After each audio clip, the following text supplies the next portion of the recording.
전도서가 보여주는 지혜는 잠언에서 말하고 있는 지혜와는 많은 부분에서 차이가 있다라고 몇 번에 걸쳐서 말씀을 좀 드렸습니다. 하나님께서요, 우리 그리스도인들이, 우리 성도들이, 하나님의 백성들이 하나님의 뜻을 분별하고 깨닫고 알아가게 하기 위한 하나님의 배려와 하나님의 우리를 향한 준비해 놓으신 것들이 참 많구나라는 생각이 들어요. 이 세상을 살아가다 보면 분명히 수많은 의문들이 있습니다. 질문들이 있죠. 하나님, 왜 이런 일이 일어나는 것이죠? 이 일은 어떻게 이해를 해야 되는 것이죠? 하나님, 이런 상황에서 저는 어떻게 행동해야 할까요? 여러 가지 우리가 살아갈 때 많은 의문들을 가질 수가 있습니다. 그리고 우리는 그 답을 기도하면서 또 말씀을 통해서 찾고자 노력하고 있습니다. 잠언이 주는 지혜, 창조의 일반적인 하나님의 법칙들, 이 자연 우주 삼라 만상을 관찰하고 인간 사회의 모습을 관찰해서 적은 그러한 기록들, 그것은 이 잠언은 어떻게 보면 일반적일 수 있어요. 그 내용들이 규범적일 수 있습니다. 창조의 패턴들이 거기에 있는 거죠. 게으른 사람은 분명히 가난해질 수밖에 없는 것이지요. 이러한 패턴이 있지요, 분명히. 그리고 우리 사회가 그러한 패턴들을 분명히 보여주고 있어요. 여러분 보십시오. 부지런하게 자기 일을 하는 사람은 뭔가 이룹니다. 무엇인가 소득이 늘어납니다. 그것은 잠언적인 그러한 분명한 일이지요. 그런데 그렇게 열심히 일하고 무엇인가 똑똑한 사람들이, 달리기를 잘하는 사람들이 더 빨리 가고 멀리 가고, 이러한 일반적인 잠언적 지혜가 분명히 있는데요, 그렇지 않은 때도 있더라는 거죠. 우리의 인생에는 예외라는 것들이 항상 존재합니다. 그러면 우리의 인생에 등장하고 있는 이 수많은 예외들은 또 어떠한 관점으로 바라보아야 할 것인가? 전도서는 예외에 대한 이야기일 수 있다라는 거죠. 그러면 그런 예외들을 바라보는 지혜는 과연 무엇일까? 이것에 대하여 전도서는 우리를 교훈하고 우리를 깨우치고 있다라는 것입니다. 여러분, 좀 자신이 게을러지고 그리고 좀 삶이 무기력해지고 여러 가지 그렇게 좀 체근이 필요할 때는요, 잠언을 읽어보시기 바랍니다. 정신 바짝 날 때 많습니다. 잠언을 꼼꼼하게 이렇게 읽으면요, 정신이 바짝 들 때가 많습니다. 삶이 좀 막 흐릿해지고 막 정신없고 막 이럴 때는 잠언을 탁 읽어서 게으른 자여 개미에게 가서 그 지혜를 배우라, 따끔한 이야기를 합니다. 여러 가지 부분에서 말이죠. 그런데요, 인생에 허물하는 것들이 좀 밀려오는 것 같기도 하고, 무엇인가 내가 이게 무슨 의미가 있나라는 그런 생각이 들 때, 그러한 감정들이 밀려올 때 그것을 그냥 방치하면요, 괜히 우울한 감정으로 갑니다. 우울해지고 이게 뭐가 되는 것 같기도 하고 안 되는 것 같기도 하고, 이게 뭐 남은 잘 되는 것 같은, 나는 뭐 이게 뭔가 여러 가지 복잡한 감정들이 들 때는요, 한번 전도서, 길지도 않습니다, 12장입니다. 한번 쭉 읽어보세요. 그러면서 그 우리의 삶에 찾아온 허무와 여러 가지를 과연 전도자는 어떻게 극복하라고 하는가를 한번 좀 찬찬히 살펴보시기 바랍니다. 영적인 유익이 상당히 클 수 있어요. 오늘 말씀해 보니까요, 8절에 7절은 내가 다시 해 아래서 헛된 것을 봤다라고 얘기하면서 한 사람 이야기를 하는데요, 8절에 이 사람은 어떤 사람인지 좀 보실래요? 어떤 사람은 아들 없어요, 형제도 없습니다, 홀로 살아요. 혼자입니다. 근데 그의 모든 수고는 끝이 없도다. 그의 모든 수고가 끝이 없다라는 것은 그냥 계속 일하는 거죠, 부지런히. 또 비록 그의 눈은 부를 족하게 여기지 아니하면서 이르기를.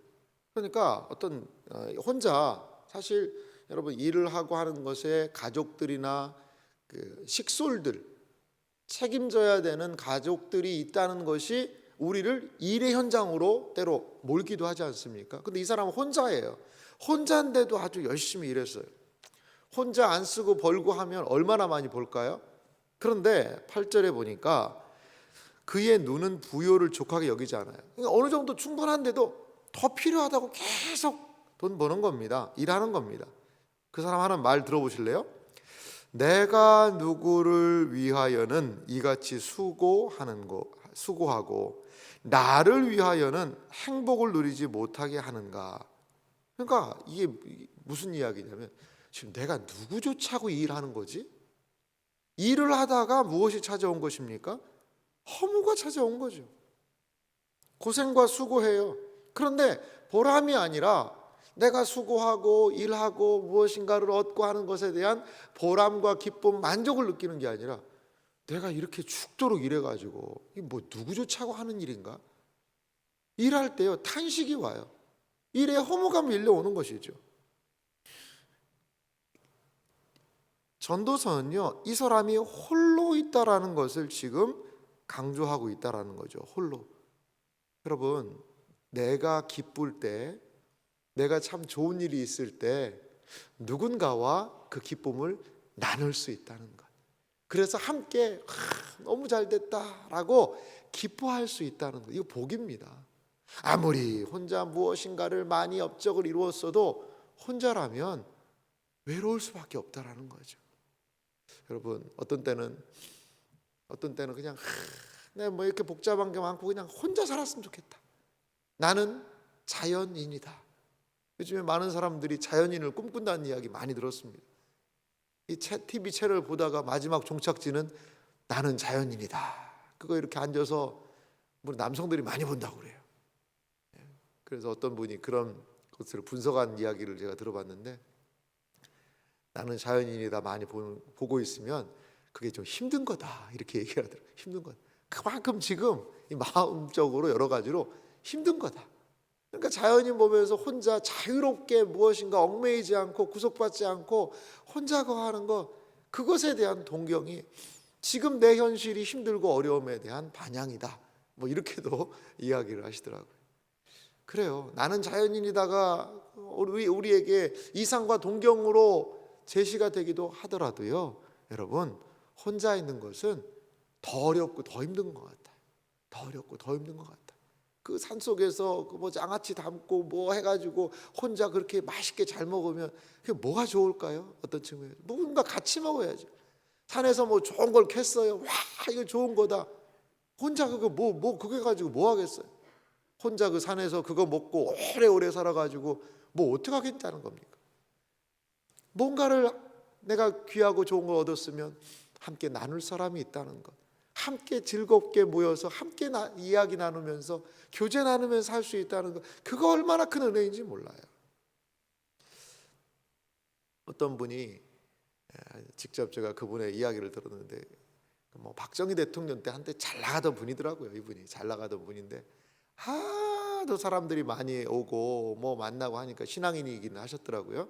근데 이 사람 하나님 그렇게 기도했대. 하나님, 나 좀 혼자 좀 내버려 두라고. 나 왜 이렇게 사람들 많고 나 진짜 너무 힘들다고.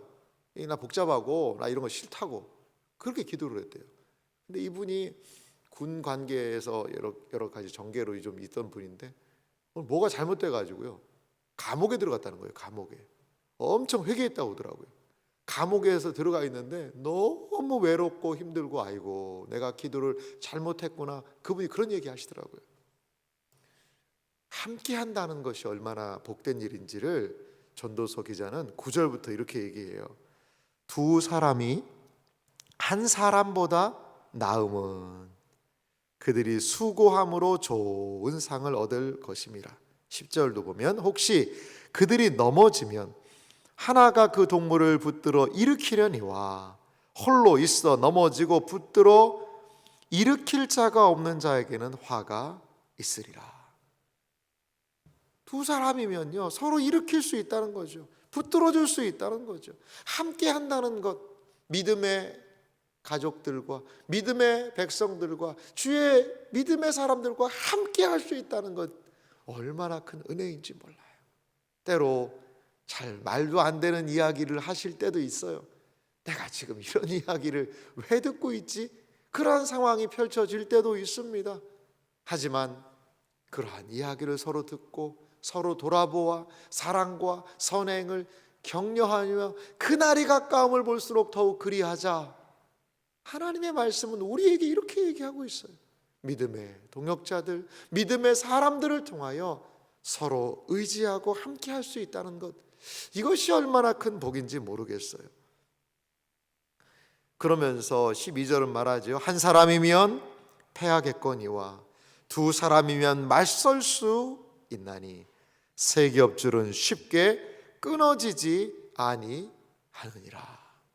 한 사람이면 패할 수밖에 없다는, 혼자는 안 돼요.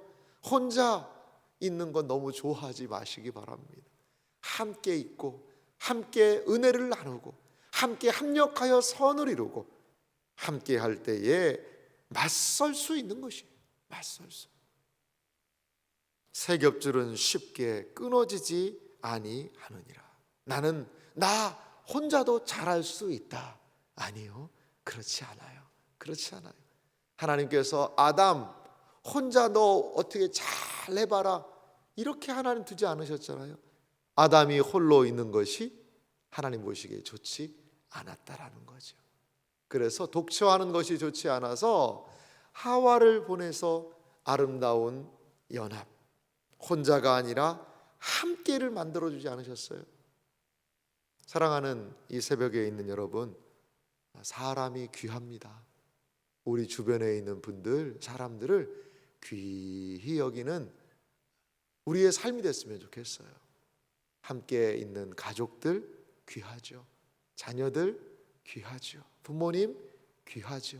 함께 곁에 있는 믿음의 식구들 너무나도 귀한 분들입니다.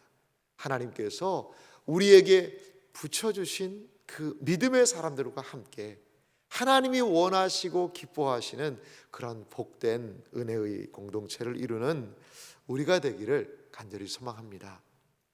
이렇게 전도자는 혼자가 아니라 함께의 유익과 함께 누릴 때의 즐거움, 좋음을 우리에게 이야기하고 있어요. 기쁜 일이 있을 때, 정말 너무나도 좋은 일을 만났을 때 함께 나눌 수 있는 사람이 있다는 것에 기쁨이죠. 이제 13절부터 마지막 16절에 있는 말씀을 보면은요, 이게 전도서와 잠언의 저는 현격한 차이가 또 여기에 보인다고 봐요. 잠언의 지혜는 무엇이냐면, 가난한 사람들은 지혜가 없다라는 것이 이 잠언의 그런 모습입니다. 이 가난한 사람을 무시한다 이런 측면이 아니고, 지혜가 없기 때문에 그 삶을 지혜롭지 못해서 결국은 가난해지는 것이 아니냐라는 창조의 일반적인 그런 부분들이죠. 여러분 보십시오. 어떤 사람이 사업이라든지 아니 조그만 가게 하나를 열어도요, 지혜 있는 사람이 그 가게를 더 번성하게 하지 않겠습니까? 이거는 일반적인 법칙이에요. 이게 잠언식의 그러한 지혜의 논술이었다면, 전도서는요 오늘 좀 다른 이야기를 합니다. 보십시오. 13절에 가난하여도 지혜로운 젊은이.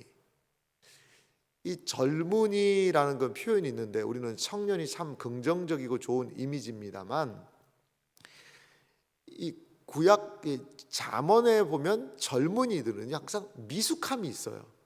지혜가 많이 없어요. 그러한 존재로 젊은이를 소개를 하죠. 그런데 여기는 좀 다른 이야기를 해요. 근데 또 하나, 늙고 둔하여 경고를 더 받을 줄 모르는 왕보다 나으니. 자, 늙고 왕 이런 표현이, 늙는다는 것은요 어떤 의미가 있냐면, 잠언적 지혜를 보면, 잠언에서 보면 이 지혜자입니다. 지혜자. 흰 수염 앞에 고개를 숙여라 라고 이야기하는 것은 오랜 시간 동안의 연륜과 경험, 이러한 것들이 풍성하다는 것을 의미해요. 그래서 노인을 공경하라라는 것의 의미, 그것의 의미는 그들에게 지혜가 있기 때문이라는 거죠.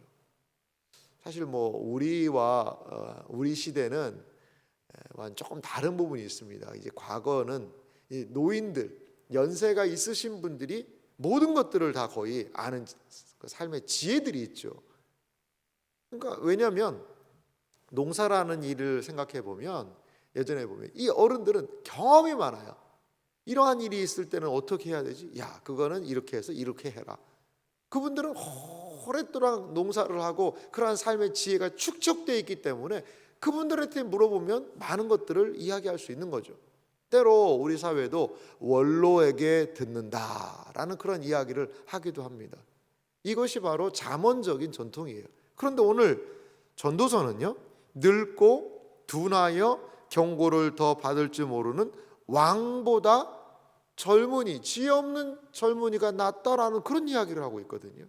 그런 이야기를 하고 있습니다. 그러니까 이 잠언과 전도서가 조금은 이런 부분에서도 결을 달리하고 있는, 저는 이 결을 아예 틀리다라는 생각보다 다양성을 보여주는 것이죠. 잠언이 일반론적인 그런 부분, 연세가 있고 왕이라면 지혜의 어떻게 보면 꼭대기에 있는 존재일 수 있어요.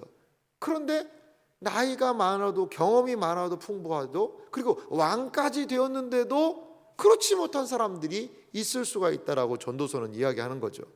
14절 말씀 보니까 그는 자기의 나라에서 가난하게 태어났을지라도 감옥에서 나와 왕이 되었습니다. 이 사람의 정확한 이게 무슨 팩트인지는 모르겠지만 아마도 이 사람에 대한 이야기를 그렇게 출신을 이야기합니다. 그러면서 15절에도 보니까 내가 본즉 해 아래에서 다니는 인생들이 왕의 다음 자리에 있다가 왕을 대신하여 일어난 젊은이와 함께 있고, 이 세상의 왕들 계속해서 그 자리를요 영원히 보존할 수는 없지 않습니까? 왕에게 필요한 것은 지혜입니다. 정말 지혜예요. 왕이 지혜를 가지고 왕이라는 그 권위, 그것만을 부리는 자리가 아니라 젊은이, 가난하고 지혜로운 젊은이에게서라도 어떻게 지혜를 좀 얻어야 되지 않겠는가? 왕의 어떤 측면에서 보면 겸손이라고 할 수도 있겠죠. 왕의 어떤 측면에서 보면 덕목이라고 할 수 있겠죠. 잠언에서 부정적으로 얘기하는 가난, 잠언에서 부정적으로 말하고 있던 젊은이에게서라도 왕은 지혜를 얻어야 그 통치와 여러 가지 부분들을 감당할 수 있지 않겠냐 이거죠. 사랑하는 성도 여러분, 아이에게서라도 배울 수 있어야 될 것 같아요. 아이에게서라도 말이죠. 하나님 앞에서 겸손함으로 여기에 자신이 왕이라고 하여서 경고를 받을 줄 모르는 왕 같은 그러한 존재가 아니라 우리의 마음을 부드럽게 하여서 정말 작은 그러한 음성에도 귀를 기울일 줄 아는 그러한 우리의 삶이 되었으면 좋겠습니다. 사랑하는 성도 여러분, 12월이 이렇게 지나가고 있습니다. 12월 한 해를 잘 마무리하는 반성적 지혜, 특별히 전도서가 주는 반성적 지혜로 올 한 해를 좀 마무리했으면 좋겠어요. 우리가 새벽마다 보고 있는 이 매일 성경의 본문이 마지막을 왜 전도서로 정했는지 우리의 삶을 좀 되돌아보라는 의미가 있는 것 같아요. 이 12월을 통해서 기도를 통하여 나의 한 해의 삶, 나의 언행 심사, 나의 삶의 태도를 말씀에 비추어 좀 되돌아보아라 라는 측면으로 하나님이 우리에게 이 전도서를 지금 이 시점에 보내주시는 것은 아닌가 생각이 듭니다. 사랑하는 이 새벽을 깨우는 성도 여러분, 하나님의 말씀에 비추어서 우리의 삶을 돌아볼 수 있다면, 반성할 수 있다면 그것이 은혜요 복인 줄 믿습니다. 하나님의 말씀이 우리의 삶을 새롭게 하고 우리의 고착화됐던 것들을 새롭게 하고 하나님 앞에 내어놓게 하고, 그리하여 하나님이 주시는 말씀의 풍성한 은혜의 역사가 우리 모두에게 있기를 주님의 이름으로 축원합니다.